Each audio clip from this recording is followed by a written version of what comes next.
Aprovecha los DeWalt Deals en Lowe's. Obtén gratis una herramienta DeWalt Selecta de 20 voltios max al comprar un kit de batería de 5 amperios hora y 20 voltios max selecto. Además, lleva gratis una batería adicional DeWalt de 20 voltios y 8 amperios hora al comprar una sierra ingletadora compuesta DeWalt de doble bisel de 10 pulgadas y 20 voltios max. Nuestra mejor selección está aquí en Lowe's. Válido hasta 6/24 hasta agotar existencia. Selección varía por lugar. Hey listeners, this is Peter and welcome back to the History Shorts. Today's episode is brought to you by the podcast Republic, your ultimate listening app. Discover and subscribe to thousands of podcasts from around the world. Download Podcast Republic today, available on Google Play and the Apple App Store. Today on History Shorts. In 1896, Susan B. Anthony, the most prominent women's rights activist in America, a woman who had been fighting for suffrage for nearly 50 years, gave an interview to a journalist named Nellie Bly. Bly asked Anthony what she thought of the bicycle. Anthony's answer has been quoted ever since. "Let me tell you what I think of bicycling," she said. "I think it has done more to emancipate women than anything else in the world." This was not a throwaway comment. It was the considered opinion of the person who understood the women's rights movement better than almost anyone alive. And she was right. Our history brief today covers some recent history news.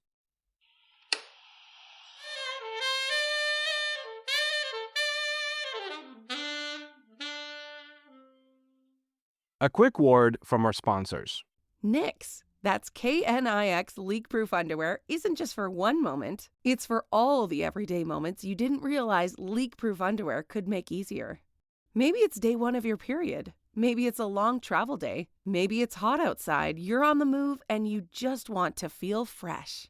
Their leak-proof underwear comes in a range of absorbencies, from light to ultra, and helps protect against periods, light leaks, sweat, and everyday surprises. And because they look and feel like real underwear, they're soft, invisible underclothes, and machine washable. No extra hassle, no complicated routine, just dependable protection you can wash and rewear.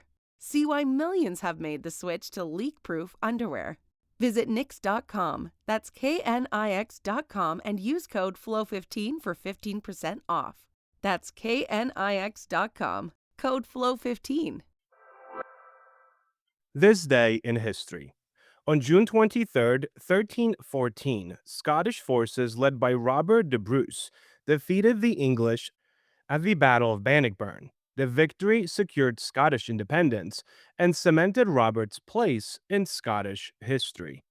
On June 23, 1972, President Richard Nixon signed the Title IX into law, prohibiting sex-based discrimination in federally funded education programs and transforming opportunities for women and girls in schools and sports. Story of the day. While we try to understand the bicycle's revolutionary impact, we kind of really have to start and to understand the women's physical freedom and what that looked like in Victorian society before the bicycle ever arrived. And let's just start with this. It was almost non-existent. A respectable Victorian woman did not travel alone. She did not go where she pleased when she pleased. Her physical movements through public space were governed by a dense web of social convention, chaperone requirements, and practical constraints that made genuine independent mobility essentially impossible. She wore clothing designed not for movement, but for appearance. Corsets that restricted breathing, skirts that restricted walking, layers of fabric that made any kind of vigorous physical activity difficult, and most kinds impossible. She was, in the most literal physical sense, contained. The bicycle that changed this was not the penny farthing, the high-wheeled contraption with the enormous front wheel that you've seen on TV or pictures, that had been popular in the 1870s and early 1880s. The penny farthing required considerable upper body strength to mount and was genuinely kind of very dangerous. It was a machine for athletic young men, not for general use. What transformed cycling from an athletic pursuit into a mass phenomenon was the safety bicycle, introduced in the mid 1880s and mass produced from around 1888 onward. The safety bicycle had two wheels of equal size, a chain drive, and critically, the pneumatic rubber tire, patented by John Boyd Dunlop in 1888, which made riding on ordinary roads a genuinely comfortable experience. It was affordable, stable, easy to learn, and required no particular physical strength or athleticism. It was a machine that almost anyone could ride, including women. Women took to the bicycle with a speed and enthusiasm that caught Victorian society completely off guard. By the early 1890s, cycling had become a mass phenomenon among middle and upper class women in Britain and America. Women were riding bicycles to work, to shops, to visit friends, traveling independently without chaperones at times of their own choosing, to destinations of their own selection.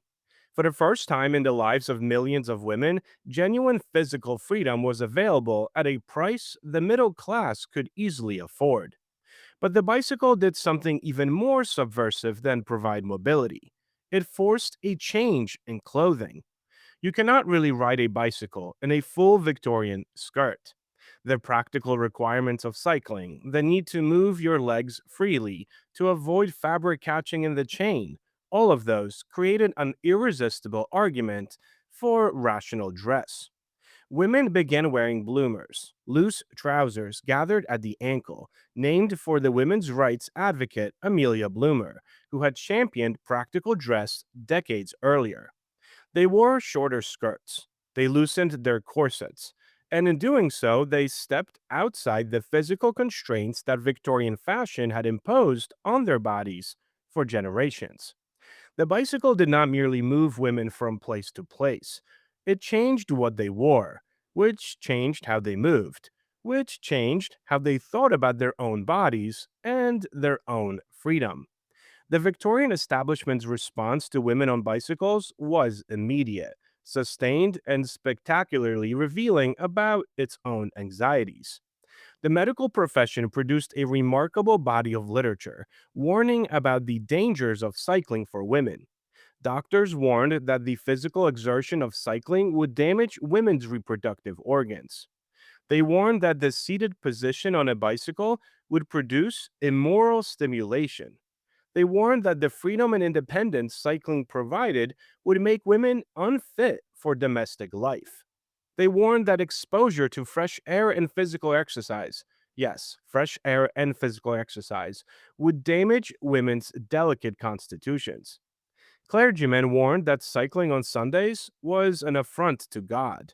Social commentators warned that women who cycled would neglect their families, lose their femininity, and become unsexed. The Saturday Review, a respected British publication, warned that the bicycle was producing a new type of woman who was bald, self assertive, and insufficiently deferential. This was, of course, precisely the point. The suffragists understood the connection between physical freedom and political freedom with complete clarity. Frances Willard, the leader of Women's Christian Temperance Union and one of the most influential women in late 19th century America, learned to ride a bicycle at the age of 53 and then wrote a book about it. She called the bicycle Gladys. She argued explicitly that the process of learning to balance on a bicycle, of trusting your own body, of developing confidence in your own physical capability, was a metaphor and preparation for women's broader struggle for autonomy. Elizabeth Cady Stanton called the bicycle the freedom machine. The suffrage movement adopted cycling as both a practical tool, allowing activists to travel independently to meetings and events, and a symbolic one. Images of suffragists on bicycles became a common sight in the 1890s, a visual statement of independence that required no caption.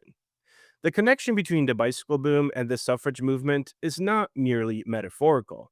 In 1890s, the decade of the great cycling boom, was also the decade in which the suffrage movement made its most significant organizational advances in both Britain and America. The same women who were cycling independently were also organizing politically. The same arguments being made against women's cycling, that women lack the judgment for independent action, that freedom would make them unfit for their proper role, were being made against women's suffrage. And the women who had learned on a bicycle that they were perfectly capable of going where they wanted, when they wanted, were increasingly impatient with being told otherwise. The bicycle obviously did not win women the vote, but it gave millions of women their first physical experience of freedom. And the first physical experience of freedom, once tasted, is very difficult to take back. The History Brief. Today, let's get back to some history news. We're talking about this side of George Washington that rarely makes it into history textbooks.